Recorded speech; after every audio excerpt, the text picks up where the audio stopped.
Hello students, how are you? कैसे हैं आप? Today in this video we will do future tense. तो चलिए, पास्ट कर चुके हैं, प्रेजेंट कर चुके हैं और अब करेंगे हम अपना फ्यूचर। तो फ्यूचर में क्या होता है, let's see first table. Table से समझते हैं फ्यूचर टेंस की। और फ्यूचर टेंस किस चीज़ को डिस्क्राइब करता है? Future tense is a verb form that describe an action or event that has not happened yet, जो काम अभी तक नहीं हुआ, यानी कि but is expected to happen, लेकिन हम जो है आशा करते हैं कि आगे शायद ऐसा होगा। तो वो जो फ्यूचर के बारे में है वो हम फ्यूचर के लिए एक्सपेक्ट करते हैं, उसको हम फ्यूचर टेंस कहते हैं, यानी भविष्यकाल। अब जैसे मैंने अपनी प्रीवियस वीडियो में आपके साथ ये टेबल शेयर करी थी जिसमें कि सिंपल प्रेजेंट भी है, प्रेजेंट कंटिन्यूस और पास्ट के बारे में भी है और इसमें फ्यूचर के बारे में भी है। बस करना क्या है, आपको ये टेबल लर्न करनी है और इसी टेबल की हेल्प से जो है हम अपना फ्यूचर टेंस भी कवर करेंगे। यानी इसमें से आपको कौन सा पार्ट कंप्लीट लर्न करना है फ्यूचर के लिए? सिर्फ और सिर्फ ये वाला, मतलब सिंपल फ्यूचर की बात करें तो सब्जेक्ट आपको पता है यहाँ फर्स्ट प्लेस पे होगा, ऑब्जेक्ट लास्ट प्लेस पे होगा, जो कि हमने यहाँ पे मेंशन नहीं किया हुआ। लेकिन मेन जो लर्न करने वाली बात है वो यह है कि विल और शैल आएगा यहाँ पे और वी वन आएगा। तो एग्जाम्पल कैसे बनेगा? I will work. Future continuous tense के लिए मैंने आपको बताया था continuous means V one plus I N G, जो काम हो रहा है या होगा या हो रहा था। तो यहाँ पे हो रहा होगा, फ्यूचर कंटिन्यूस की बात कर रहे हैं तो V one plus I N G लगेगा और साथ में आपका विल शेल बी लगेगा। ठीक है, तो एग्जाम्पल क्या बनेगा? I will be working. चलिए फ्यूचर परफेक्ट की बात करते हैं तो हैव होगा प्लस वी थर्ड, जैसे कि मैंने आपको परफेक्टली ऑलवेज बताया है। Has, have, had plus V third लगता है, लेकिन हैड हमारा पास्ट में लगता है, हैव फ्यूचर में लगता है और हैज़ और हैव हमारा जो है प्रेजेंट में लगता है। तो यहाँ पे हम फ्यूचर परफेक्ट की बात करें तो will shall have plus V third होगा। तो एग्जाम्पल कैसे बनेगा? I will have worked. अगर हम फ्यूचर परफेक्ट कंटिन्यूस की बात करें तो सेम वही है, विल शैल हैव बीन लग जाएगा क्योंकि परफेक्ट कंटिन्यूस दोनों साथ में हैं और कंटिन्यूस के लिए V one plus I N G लगाना मत भूलिए। तो एग्जाम्पल कैसे होगा? I will have been working. तो चलिए, आपको ये टेबल लर्न करनी है और इसके बाद आते हैं हम अपनी बुक के पेज पर। तो चलिए, इतना तो याद रहेगा आपको, फ्यूचर टेंस की बात करें तो हमको विल शैल ज़रूर अप्लाई करना है अपनी टेबल में। तो ये इतनी बड़ी टेबल है जो मैंने आपको बहुत ही सिंपल स्मॉल टेबल दिखाई है, उसको सिर्फ आपको लर्न करना है। तो चलिए बुक के फर्स्ट पार्ट पे आते हैं। सिंपल फ्यूचर टेंस मतलब कि क्या लगाना है आपको? Will shall plus V one लगाना है। We make simple future tense using the modal auxiliary will.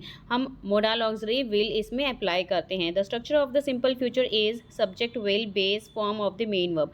तो यहाँ पे हम सब्जेक्ट अप्लाई करेंगे, देन उसके बाद विल या शैल और वी वन प्लस।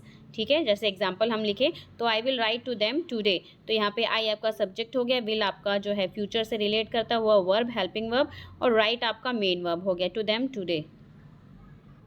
चलिए, बुक एक्सरसाइज बहुत ज़्यादा है, फटाफट से आते हैं अपने नेक्स्ट पेज पर। और नेक्स्ट पेज पर गिवन है यहाँ पर लैंग्वेज पॉइंट, जो कि मैंने आपको बता दिया है, सेम वही लैंग्वेज पॉइंट है।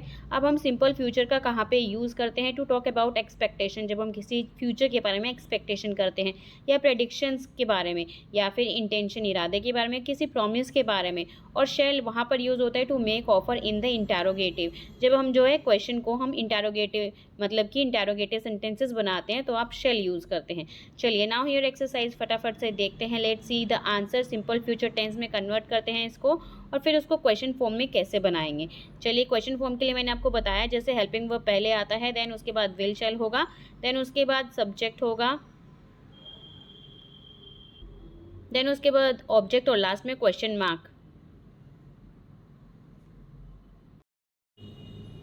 Now see the answers here. Change this sentences into simple future tense. तो इनको टर्न करना है हमको क्वेश्चन फॉर्म में भी।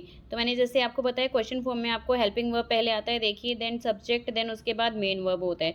अगर हम जो है इसमें सिंपल सेंटेंस बनाना है तो the ship will set sail tomorrow होएगा। क्वेश्चन फॉर्म में बनाना है तो will the ship set sail tomorrow. Question mark लगाना मत भूलिए क्योंकि आपके मार्क्स कट जाएंगे क्वेश्चन मार्क नहीं लगाएंगे तो लास्ट में। ऐसे ही summer will find a way out और will summer find a way out, question mark ही आपका क्वेश्चन फॉर्म में। तो ये सारे आपके जो हैं सिंपल सेंटेंस बने हुए हैं और साथ के साथ क्वेश्चन फॉर्म में भी है। तो चलिए नेक्स्ट देखते हैं। नेक्स्ट आपका गिवन है सिंपल फ्यूचर कंटिन्यूस टेंस, मतलब कि आपको क्या लगाना है? कंटिन्यूस मतलब V one plus I N G और फ्यूचर के लिए विल, शैल और साथ में बी लगाएंगे, ठीक है। तो ये आपकी सेंटेंस फॉर्मेशन है फ्यूचर कंटिन्यूस टेंस के लिए। तो जैसे एग्जांपल देख सकते हैं, I will not be travelling tomorrow, ठीक है। The committee will not be submitting it's proposal today. तो यहाँ पे नेगेटिव के लिए नॉट लगाया गया है। क्लियर। चलिए, यहाँ पे आपको सेंटेंस बनाने हैं फ्यूचर कंटिन्यूस यूज़ करते हुए, और ये आपके वर्ड्स हैं, इसको नेगेटिव में यूज़ करना है। Then change into the negative also.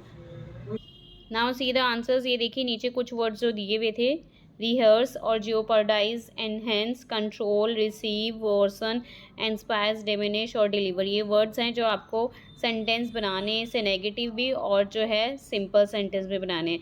तो जैसे कि आप अपने माइंड से भी बना सकते हैं। मैंने यहाँ पे लिखा I will be rehearsing the play tomorrow, I will not be rehearsing the play tomorrow. This incident will be jeopardizing his chance of success. This incident will not be jeopardizing his chance of success. तो ये सभी sentences हैं, आप देख लीजिए और अपना check भी कर लीजिए। आपको नॉट लगा के सेंटेंस बनाना है और उसके बाद सिंपल फ्यूचर भी सेंटेंस बनाना है, फ्यूचर कंटिन्यूस में भी बनाना है। तो चलिए फटाफट से आते हैं इसके नेक्स्ट पेज पर।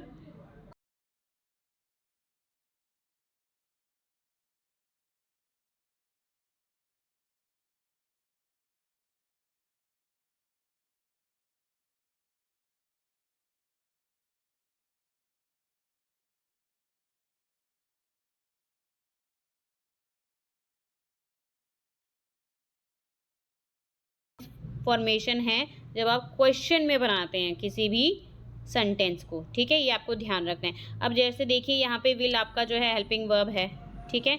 विल आपका हेल्पिंग वर्ब है। आवर कंपनी जो है आपका सब्जेक्ट है, ठीक है। लॉन्चिंग मेन वर्ब हो गया यहाँ पे।